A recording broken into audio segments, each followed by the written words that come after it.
안녕하세요. 달세뇨 필름입니다. 오늘도 목소리가 잠겨있는 걸로 봐서 새벽인 것 같죠? 잠깐만 이거 잘 나오는구나. 키보드 먼저 확인을 잠깐 해보려고. 자, 공부 시작해 보도록 하겠습니다. 오늘 국어 4단원인데 주장과 근거를 들어 판단해요였어요. 주장하는 글이니까 우리가 이게 뭐라고 할 수 있냐면 논설문이라는 것을 우리가 알 수 있죠. 논설문이고요. 오늘은 3, 4차시 진행할 거고 교과서는 124, 125, 126, 127, 128, 129쪽까지 생각보다 많네요. 글도 좀 읽어야 되고 124쪽부터 129쪽까지 같이 한번 보도록 하겠습니다. 오랜만에 너구리한테 사랑의 마스크를 한번 씌워주고 시작할까요? 너구리야 사랑해. 요즘에 그 좀 편한 마스크를 쓰면 뭐라 그럴까 까슬까슬하다 그러나 막 이렇게 별로더라고. KF94를 써야 되겠죠. 꼭 비말만 일단 막으면 되긴 하는데. 자, 같이 보겠습니다. 글쓴이의 주장을 생각하며 전통 음식의 우수성을 읽어봅시다. 빠밤. 제목 전통 음식의 우수성. 요즘에 우리 전통 음식보다 외국에서 유래한 햄버거나 피자와 같은 음식을 더 좋아하는 어린이들을 쉽게 볼 수 있습니다. 이러한 음식은 지나치게 많이 먹으면 건강이 나빠지기도 합니다. 그에 비해 우리 전통 음식은 오랜 세월에 걸쳐 전해오면서 우리 입맛과 체질에 맞게 발전해왔기 때문에 여러 가지 면에서 우수합니다. 우리 전통 음식을 사랑합시다. 왜 우리 전통 음식을 사랑해야 할까요? 그랬어요. 이래 보면은 문단 1에서는 문제 상황과 글쓴이의 주장을 밝혔어요. 주장이 뭐가 있을까요? 딱 봐도 우리 전통 음식을 사랑합시다가 있었죠. 그럼 문제 상황은 어떤 거예요? 문제 상황. 뭐 음식을 많이 먹어 햄버거나 피자를 더 좋아해요? 건강이 나빠지기도 해요. 뭐 이런 문제 상황을 얘기를 했죠. 이게 1문단이라고 얘기를 할 수 있습니다. 자, 계속 2문단 보겠습니다. 첫째, 근거를 밝히고 있어요. 첫째, 우리 전통 음식은 뭐래요? 건강에 이롭습니다. 첫 번째 근거를 들고 있어요. 우리가 날마다 먹는 밥은 담백해서 실증이 나지 않으며 어떤 반찬과도 잘 어우러져서 균형 잡힌 영양분을 섭취하기가 좋습니다. 또 된장, 간장, 고추장과 같은 발효식품에는 무기질과 비타민 같은 영어로는 바이타민이죠. 풍부하게 들어있어서 몸을 건강하게 해줍니다. 특히 청국장에서는 항암 효과는 물론 해독작용까지 뛰어나다고 합니다. 된장도 건강에 이로운 식품으로 알려져 있어요. 이게 두 번째 문단이네요. 된장, 고추장, 청국장이죠. 자, 두 번째 근거가 나오고 있습니다. 우리 전통 음식을 가까이 하면 계절과 지역에 따라 다양한 맛을 즐길 수가 있어요. 우리 조상은 생활 주변에서 나는 여러 가지 재료를 이용해서 계절에 맞는 다양한 음식을 만들어 왔어요. 주변 바다와 산천에서 나는 풍부하고 다양한 해산물과 갖은 나물과 채소와 같은 재료에서는 각각 고유한 맛이 있어요. 이러한 재료를 이용해서 만든 여러 가지 음식은 지역 특색을 살린 독특한 맛을 냅니다. 비빔밥의 경우에는 콩나물을 비롯한 여러 가지 나물에 육회를 얹은 전주 비빔밥. 침 질질 나네. 기름에 볶은 밥에 고사리와 가늘게 찢은 닭고기, 각종 나물과 황해도 특산물인 김을 얹은 해주 비빔밥, 멍게를 넣은 통영비빔. 너무 맛있겠다. 그 지역 특산물에 따라 다양하게 만들었습니다. 김치 또한 시원하고 톡 쏘는 맛이 강하거나 맵고 진한 감칠맛이 나는 등 지역에 따라 다양한 맛으로 만든 것을 볼 수 있습니다. 야, 이게 침난다. 자, 그 다음 근거죠. 세 번째입니다. 우리 전통 음식에서 조상의 슬기와 문화를 경험할 수 있습니다. 우리 조상은 겨울을 나려고 김장을 하고 저장 온도와 저장 기간을 조절해 겨울철에도 신선하게 채소를 먹을 수 있도록 했습니다. 삼국시대부터 발달한 염장기술은 그 소금으로 절이는 기술이죠. 고기류와 어패류를 오랫동안 보관해 맛있게 먹을 수 있도록 했어요. 또 농경 생활을 하면서 설이나 추석과 같은 명절에 가족이나 이웃과 함께 셋이 음식을 만들어 먹으며 정답게 어울려 지냈습니다. 우와, 장난 아니죠. 선생님 그 어머니 아버지가 사는 곳이 통영이거든요. 자, 맙소사 동치미. 야, 이거 김치 되게 잘 만들었는데? 하긴 뭐 교과서에 실는 거니까 오직 맛있어 보이겠어. 자, 마지막입니다. 피날레죠. 우리나라 전통 음식은 세계 여러 나라 사람들에게 주목받고 있어요. 우리 조상의 넉넉한 마음과 삶에서 배워나온 지혜가 담긴 우리 전통 음식은 그 맛과 멋과 영양의 삼박자를 모두 갖추고 있죠. 마지막 하고 싶은 말이에요. 우리는 우리 전통 음식의 과학성과 우수성을 알고 우리 전통 음식에 관해 관심을 가지고 우리 전통 음식을 사랑해야 되겠습니다. 해서 마지막 정리 주장을 하고 있습니다. 문단 5에서는 글 내용을 요약하고 글쓴이 주장을 다시 한번 강조했어 라고 얘기를 하고 있어요. 선생님이 약간 글쓰기의 기본을 알려드릴게요. 이거 되게 별거 아닌 건데 여러분들 나중에 이제 그 논술이라는 거 쓰셔야 돼요. 논술이라는 거 쓰셔야 되는데 선생님이 항상 고학년을 하면서 친구들에게 강조를 하는 건데 문단은 크게 5가지로 잡습니다. 1, 2, 3, 4, 5 이게 기본이에요. 근데 사람에 따라서 다르게 쓸 수도 있지만 이게 기본입니다. 그래서 자, 예를 들어서 1500자를 쓴다. 그러면 300자, 900자, 300자로 나누는 거예요. 그래서 1번은 들어가는 말이에요. 그래서 문제 상황과 주장을 해요. 똑같은. 그리고 2, 3, 4에는 근거를 들어요. 첫째, 둘째, 셋째 하는 거죠. 그리고 마지막 말에서는 요약 및 정리를 하는 거예요. 지금 우리가 본 이 글이 우리가 생각하는 논술의 아주 기본적인 틀이라고 생각하시면 됩니다. 계속 말씀드릴 거예요. 자, 우리 이제 한번 보죠. 전통 음식의 우수성을 읽고서 질문을 만들어서 친구들과 묻고 대답을 해볼 거예요. 정답을 말하는 게 아니고 질문을 하는 것이죠.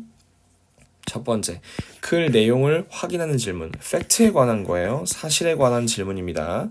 이 글을 쓴 목적은 무엇인가? 글 내용을 확인하는 거죠. 그러니까 뭐 앞에 보면은 글 내용으로 확인할 수 있는 내용이 뭐가 있을까요?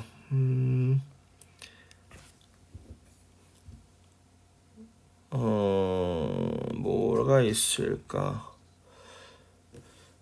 자, 건강에 이롭다고 했는데, 그쵸? 건강에 이롭다고 했는데, 건강하게 해주는 이유는 무엇입니까? 라고 물어보면 대답은 뭐라고 할 수 있어요? 뭐 무기질과 비타민 풍부하게 들어있고 항암 효과 있어요. 이런 얘기를 할 수 있잖아요. 그래서 전통 음식이 뭐 몸에 좋은 이유는 무엇입니까? 뭐 이런 얘기를 물어볼 수 있을 것 같아요. 그래서 발효식품이 몸을 건강하게 해주는 까닭은 무엇일까요? 라고 하고 있습니다. 친구들의 생각을 알고 싶은 질문이에요. 그래서 얘는 의견이죠, 의견. 그래서 어떤 음식을 좋아하나요? 이거 물어볼 수 있고. 그리고 여기 마지막에 보면 뭐라고 말하냐면, 우리 전통 음식의 과학성과 우수성을 가지고 전통 음식을 사랑해야 되겠습니다. 라고 했어요. 근데 여기 보면은 세계 여러 나라 사람에게 주목받고 있다고 했잖아요. 그럼 이제 선생님이 이런 얘기를 한번 하고 싶어요. 전홍 아니고요. 전통 음식의 우수성을 널리 알리려면 세계라고 한번 써볼까? 세계에 널리 알리려면 어떻게 해야 하나요? 이렇게 이런 질문 할 수 있겠죠. 아이고야 움직이지 마. 전통 음식의 우수성을 다시 읽고 논설문의 특성을 알아봅시다. 선생님이 말한 거죠. 아까 말한 거예요. 근데 1, 2, 3, 4, 5 이렇게 나누는데 얘를 이제 서론, 본론, 결론으로 나누는 거예요. 우리 선생님 그 소설이나 이야기 같은 거 요약할 때 4단 구성 있었죠. 기억나요? 4단 구성 어떤 거였는지? 발단, 전개, 절정, 결말이었잖아. 그래서 논설문 같은 경우에, 그러니까 논술이죠. 주장하는 글 같은 경우에는 소론, 본론, 서론, 변론, 말이 이상해. 서론, 본론, 결론 이렇게 3단계로 나눠야 되고, 서론에서는 다시 한번 말하지만 문제 상황이나 주장을 얘기하고, 본론에서는 근거를 말하고, 결론은 요약 및 정리를 하면 돼요. 그래서 첫 번째, 우리 전통 음식을 사랑합시다. 어떻게 사랑할 거예요? 첫 번째, 선생님 기억으로는 이거죠, 이거. 전통 음식은 건강에 이롭습니다가 첫 번째입니다. 전통 음식은 건강에 이롭습니다를 쓰면 되겠죠? 우리 아이고야 을이 아니고요. 우리 아이고야 왜 이래? 우리 전통 음식은 오늘 오타가 장난 아니네. 건강에 이롭 죄송합니다. 천천히 써야겠다. 씁니다. 이렇게 쓰고 두 번째는 뭐냐면 전통 음식을 가까이 하면 계절과 지역에 따라 다양한 맛을 즐길 수 있다라고 나와 있고 세 번째 거는 뭐야? 세 번째 근거는 여기 나오네요. 우리 전통 음식에서 조상의 슬기와 문화를 경험할 수 있습니다가 세 번째 근거가 되겠죠. 빠밤. 우리 전통 음식에서 우리 조상의 슬기와 문화를 경험할 수 있습니다. 이렇게 하고 마지막 결론은 주장을 다시 정리하는 것이죠. 마지막에 뭐라고 하냐면 우리는 전통 음식의 과학성과 우수성을 알고 전통 음식에 관심을 가지고 전통 음식을 사랑해야겠다 이런 얘기로 정리를 하고 있어요. 마지막에 한번 써볼게요. 우리는 전통 음식의 과학성과 우수성을 알고 우리 전통 음식에 관심을 가지고 그 다음에 우리 전통이 많이 전통 음식을 사랑해야겠습니다. 이렇게 쓰면 될 것 같고 이 글의 주장을 써보세요. 이 글의 주장 뭐야? 우리 전통 음식을 사랑하자지 뭐. 우리 전통 음식을 사랑하자. 사랑자 아니고. 자, 여기 보면은 책 친구가 이야기를 하고 있는데 뭐라고 하냐면 논설문이라고 하는 것은 어떤 문제를 놓고 글쓴이가 내세우는 주장 그리고 주장을 뒷받침하는 근거로 이루어져 있어요 라고 했어요. 131 기억하세요. 131 이렇게 생각하시면 뭐 당연히 근거가 뭐 2개나 4개일 수도 있지만 자, 전통 음식의 우수성 문단 첫 번째 거를 다시 읽고 서론의 특징을 생각해 봅시다. 서론에서 문제 상황을 제시해. 지금 이렇게 상황이 안 좋아 라고 얘기하지. 뭐 애들이 뭐 햄버거를 많이 먹고 어쩌고저쩌고 이런 얘기 하지 않았어? 그죠? 여기 보면은 햄버거나 피자와 같은 음식을 더 좋아해. 그래서 건강이 나빠져. 이게 문제 상황이에요. 그죠? 문제 상황. 햄버거 엄청 맛있어요. 선생님 엄마의 손길 햄버거 진짜 좋아하는데. 근데 너무 많이 먹으면은 칼로리 일단 폭탄이고, 그죠? 칼로리 폭탄이고 그런 얘기 있었는데 피자나 햄버거 이런 거 라면 같은 거 많이 좋아하면 선생님 어렸을 때는 뭐 여드름 많이 난다 이런 얘기 있었는데 우리 전통 음식보다 외국에서 유래한 햄버거나 피자와 같은 음식을 더 좋아하는 어린이들을 쉽게 볼 수 있는 상황을 제시했습니다. 이렇게 쓰면 되겠죠. 글씨가 너무 큰가? 그러면 전체를 클릭해서 크기를 좀 줄여볼게요. 이 정도. 오케이. 반올림 피자샵에서 아이유가 모델이라서 글쓴이는 서론에서 어떤 주장을 내세웠나요? 전통 음식을 뭐 사랑하자고 주장을 했죠. 이건 뭐 찾아보지 않아도 알 것 같은데, 그죠? 우리 전통 음식을 사랑하자는 주장을 했습니다. 자, 논설문에서는 서론이 어떤 역할을 하는가라는 얘기를 하고 있는데, 선생님이 얘기했죠. 문제 상황 플러스 주장이에요. 여기다가 뭐라고 쓸 거냐면은 글을 쓴 문제 상황을 밝히고 여기다가 글쓴이가 글 전체에서 내세우는 주장을 분명하게 밝힙니다. 문제 상황 플러스 주장이면 끝난 거야, 서론은. 그죠? 그래서 여기 보면 논설문의 서론에서는 문제 상황 너무 색깔이 좀 어둡지? 이런 색으로 해볼까? 밝힌다. 그리고 주장을 분명히 밝혀요. 그래서 문제 상황 더하기 주장이면 서론은 끝나는 거야. 문제 상황. 그리고 2에서 4를 읽고 본론의 특징. 본론은 근거 말하는 거야. 그래서 주장을 뒷받침하는 근거. 하나의 주장에 여러 가지 근거가 당연히 제시되기도 하고, 그리고 뭐 어떤 내용으로 짰는지 얘기를 해봅시다. 어떤 내용이라고 쓸까? 주장 근거가 나타나는데, 본론은 어떤 얘기를 하는가? 본론에는 근거가 나타나 있어. 여러 개의 주장이 제시되기도 해. 모르겠다. 이거 뭐라고 써야 될지 모르겠는데. 한번 다시 볼까? 뭐라고 써야 될까?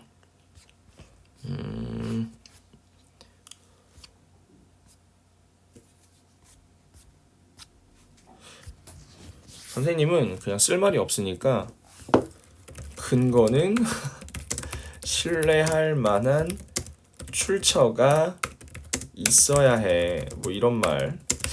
그냥 선생님 할 말이 없어서 그냥 이런 말 썼어요. 논설문에서 본론은 어떤 역할을 한다고 생각하나요? 당연히 주장을 뒷받침해주는 근거가 되기 때문에, 그죠? 그런 얘기를 써야 되겠죠? 서론에서 글쓴이가 제시한 주장의 뭐가 있어야 돼요? 근거와 또 근거를 뒷받침하는 내용을 제시해야 합니다. 제시합니다. 이렇게 쓸게요. 제시합니다. 여기 보면은 이제 연필 친구하고 지우개 친구가 뭐라고 얘기하냐면, 본론은 서론에서 글쓴이가 제시한 근거와 근거를 뒷받침하는 내용으로 구성한다. 그리고 근거를 뒷받침하는 내용에는 예나 다양한 자료를 포함할 수 있다라고 얘기를 하고 있습니다. 전통 음식의 우수성 문답 5를 읽고 결론의 특성. 결론은 당연히 요약 및 정리예요. 요약 및 정리, 뭐 확인, 뭐 그런 내용입니다. 글 내용을 요약하기도 하고 글쓴이의 주장을 다시 한번 어떻게 해요? 강조할 수 있죠. 강조할 수 있습니다. 이렇게 쓰면 돼요. 결론의 역할을 생각하며 결론을 다시 써보세요. 다시 써보라고? 어떻게? 뭐 똑같이 쓰란 얘기는 아닐 거 아니야. 결론의 역할을 생각하며, 그러면 글의 내용을 요약하라 그랬으니까 선생님은 이렇게 써봐야겠다. 자, 위에서 언급한 것처럼 전통 음식의 다양한 장점이 있습니다. 첫 번째가 뭐였지? 몸을 건강하게 하는 거였죠. 그죠? 몸을 건강하게가 맞나? 몸을 건강하게? 자, 외우고 가야지. 자, 건강에 이롭고 다양한 맛을 즐길 수 있고 조상의 슬기와 문화를 경험할 수 있어. 그지? 그런 내용을 쓸게요. 여기다가 다양한 장점이 있습니다 라고 쓰고, 몸을 이롭게 할 수 있고 지역과 계절에 따라 다양한 맛을 즐길 수 있으며, 뭐라고요? 조상의 슬기지, 그치? 조상의 슬기와 문화를 경험할 수도 있습니다. 이처럼 이와 같은 우리 전통 음식을, 주장이 뭐였지? 뭐 이거 사랑하자 했지. 뭐 이렇게 뭐 애정을 가지자. 전통 음식을 사랑하도록 노력합시다. 이렇게 쓰면 될 것 같아요. 뭐 다른 친구들 뭐 이렇게 다르게 쓸 수 있지만 선생님은 그냥 그 장점이 있어요. 첫 번째, 두 번째, 세 번째. 그러니까 사랑합시다. 이렇게 결론을 써도 되겠죠. 요약이냐 강조라고 했으니까. 결론에서는 글 내용을 요약하기도 합니다. 그리고 주장을 다시 한번 강조할 수도 있죠. 논설문의 특성을 정리해 봅시다 라고 하고 있어요. 논설문은 주장과 이를 뒷받침하는 뭐로 이루어졌어요? 근거로 이루어져 있어요. 논설문은 서론, 본론, 결론으로 짜여져 있고요. 서론에서는 글을 쓴 뭐야? 문제 상황. 이렇게 지금 문제가 심각해. 그리고 글쓴이의 주장이죠. 본론에서는 근거를 제시하고요. 결론에서는 요약하기도 하고 주장을 한번 어떻게 해요? 강조할 수도 있죠. 생각보다 그렇게 오래 걸리지 않았네요. 주장하는 글은 그렇게 어렵지 않아요. 여러분 선생님 설명만 잘 따라오면 됩니다. 오늘 여기까지 하고 다음 시간에 다시 만나도록 할게요. 인사하고 마칠게요. 안녕.